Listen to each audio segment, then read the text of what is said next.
How does one develop patience, especially when on the spiritual path? We start our journey with the realization that we've been in darkness all these years and lifetimes. And now, despite our conviction, despite our commitments, we seem to be making no progress, or maybe some at a snail's pace. Yeah, welcome to the human condition. And there's really two aspects here. One is our spiritual practice, and the other is our interaction with our spiritual practice. And they're really different. Our interaction with our spiritual practice is I interact with it pretty much the way I interact with everything. And so if in my life, one of my identities, one of the clothes on me is I'm never good enough, I'm never smart enough, no matter what I do, it's never enough. And a lot of us have this complex. I know I do. I never go to sleep at night feeling like, oh, well, thank God everything is done. There's always a sense of, my God, really, this was all I could accomplish today? You know, okay, maybe tomorrow I'll be able to do more. If only I didn't have to sleep, if only I didn't need to eat, if only I didn't need to bathe, if only then I could be of more service. You love someone.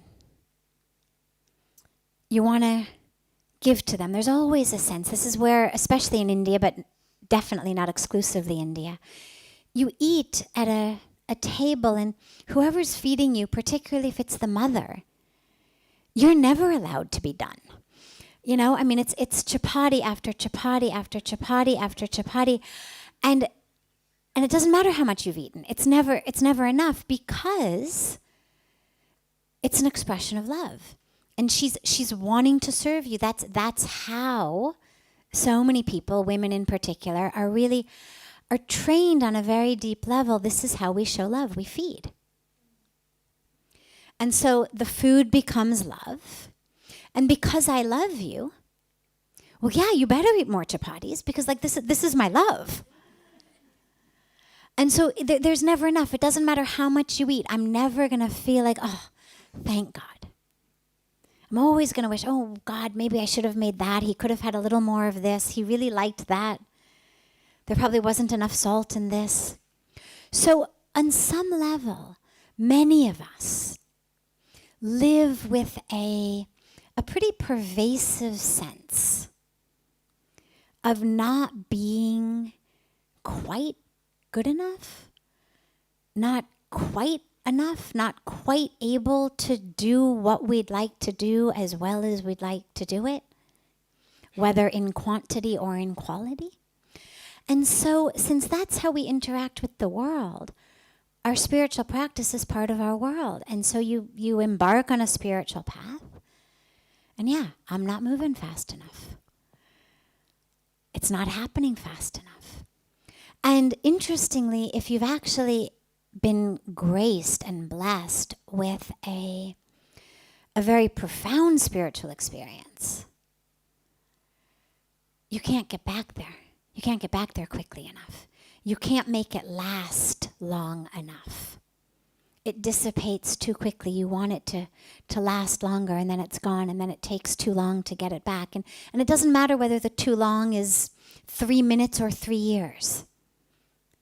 However long it may be for you, it feels like too long. And so that's one aspect, and this is where it's so important on every level to just always keep reminding ourselves we are enough.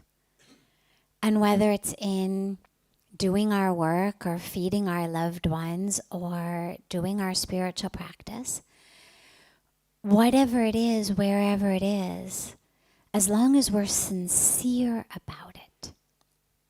There's a beautiful saint who comes every year to our International Yoga Festival named Puja Sri Shankaracharya-ji, and he's one of the very highest seats in the Hindu tradition. And one of the things that he always emphasizes is the importance simply of sincerity. That it's not about how much, it's about how sincere. And that's really what matters much more than anything. And on our yogic path, on our spiritual path, it's our sincerity. How sincerely am I doing it? So whether I'm meditating, whether I'm doing seva, whether I'm chanting, whatever I'm doing as my spiritual practice, A, I'm enough, therefore it's enough. And B, the crucial aspect is my sincerity. So it's not about how far, it's not a race, any of it, but especially our spiritual path. It's not how far, it's not how high, it's not how much.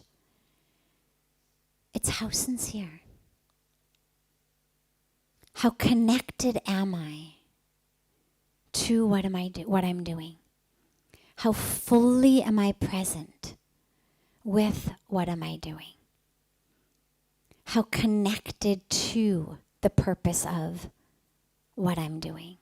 So that's the general, I interact with my spiritual path the way I interact with everything. But then very specifically, when we feel like we're not making progress,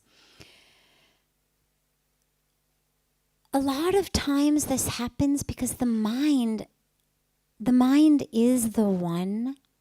We've talked a lot about the mind, but the mind really is the medium through which we have to go, like it or not. As I said last night, it's your Siamese twin, it's there.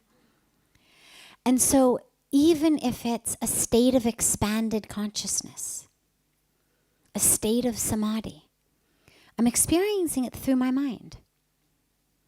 If you removed my brain, I would not have that experience. If you put me into one of those machines with, different areas of my brain being stimulated by probes, I would be having a completely different experience. If you gave me drugs, chemicals that altered my brain, I would be having a completely different experience. So while our enlightenment, our consciousness, certainly does not live in our brain or mind, that's the medium through which we experience it. The same way that Hari Om does not exist in my eyes, but my eyes are the medium through which I experience his existence.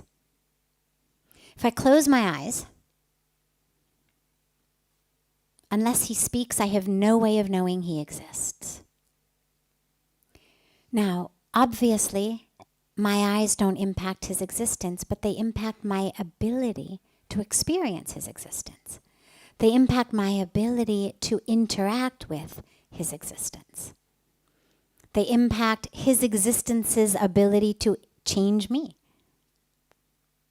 So in the same way, our spiritual path and the progress we experience, the revelations we have, the experiences we have, our mind is still the medium through which we experience that.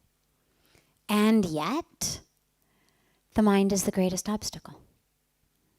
Because actually the mind operates in separateness. The mind thinks about things, so the mind has to hold everything at an arm's length and look at it.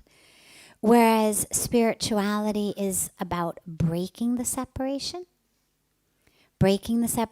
between me and the divine, me and the creator, me and the creation, me and everything. But I've got to go through my mind. And so depending on the sanskaras or the patterns of my mind, I'm going to experience my spiritual path in a different way. There are some people who just by nature or by nurture, depending on how they were raised, but who by the time they've come to a path, it's all a sum total. nature, nurture, it's all come together, whether it's their genes or whether it's their environment or whether it's their past karma, whatever it is, it's come into the sum total of right here, right now, this is you. And for some of us, we have brains that are very, very active. Some people have minds that are much stiller. And you know this about people's personality. And it's a lot easier to find stillness in a place where there was already stillness. It's going to be quicker. Because in order to experience any of it, we have to be able to quiet the mind. And the faster the mind is running,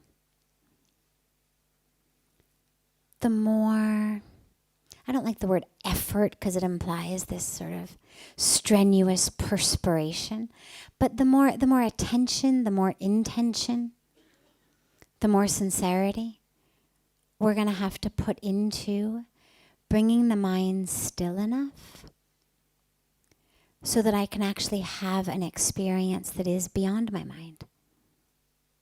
An experience beyond separation, an experience of oneness. So don't worry if you feel like you're not making any progress. First of all, you are, for sure. Second of all, this is a practice, it's a path, it's not about black and white. Every day, you should feel closer to God. You should feel closer to your true self. And if you're really not, despite your spiritual practice, then this is where sometimes, a little bit of psychology comes in. I've got an academic background in psychology and came to India and had an incredible spiritual experience and sort of forsook psychology for a while, and then over the course of the last 20 plus years, have actually realized that it too plays a very important role, because a lot of times that which blocks us, it's our mind, but it's stuff that we need to look at. And it's not stuff, sadly, that you can just meditate away. And by not looking at it, it keeps, every time you get still, it keeps coming back. And there it is, it's the elephant in the room. And this is where some psychology comes in, all right? What is it? What is it that's blocking me? What aspect of my mind? Because we're all made up of it in slightly different proportions.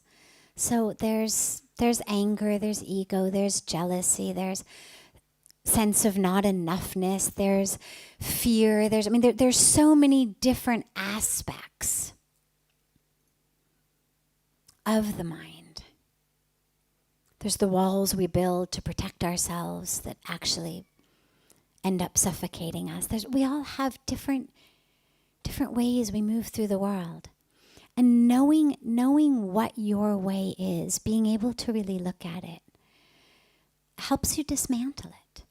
A lot of times, simply honestly looking at it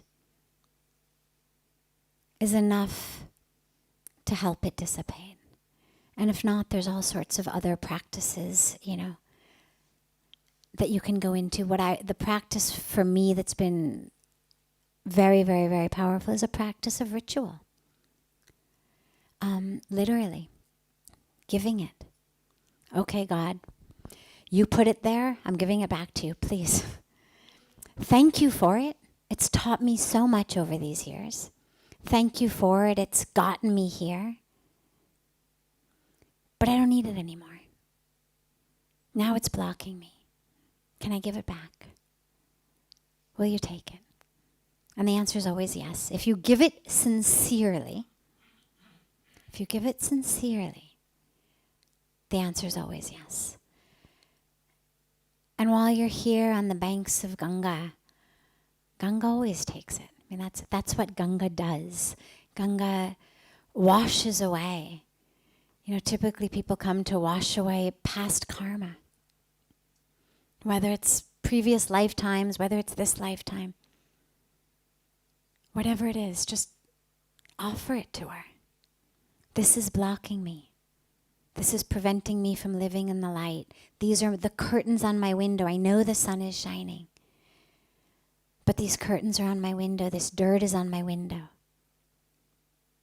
I offer it to you. And it'll happen. Slowly, slowly, slowly, or by God's grace, quickly. Either way, it'll happen for sure.